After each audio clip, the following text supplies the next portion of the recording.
اچھا عرفان بھائی، یہ جو بجٹ آیا اس میں عوام کے لیے کیا خوشخبری ہے؟ بڑی خوشخبری ہے جناب. سگریٹ مہنگے ہو گئے، موبائل فون مہنگے ہو گئے، سیمنٹ مہنگا ہو گیا، کپڑے مہنگے ہو گئے، جوتے مہنگے ہو گئے، کاغذ مہنگا ہو گیا. اور اگر آپ کی تنخواہ 1 لاکھ روپے ہے تو آپ نے ہر مہینے حکومت کو ٹیکس دینا ہے 2500 روپے.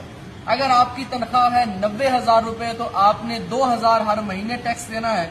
اور اگر آپ کی تنخواہ 80,000 ہے تو آپ نے 1500 روپے ٹیکس دینا ہے. اگر 70,000 ہے تو جناب آپ نے 1,000 روپے ٹیکس دینا ہے. اگر 60,000 ہے تو آپ نے 500 روپے ٹیکس دینا ہے. اور صرف یہی نہیں، نان فائلر موبائل صارفین پر 75% ٹیکس عائد کیا جائے گا. یقین کیجئے 8,000 ارب روپے کا خسارہ پورا کرنے کے لیے یہ حکومت مجھے یوں لگتا ہے کہ عوام کے کپڑے اتروا دے گی.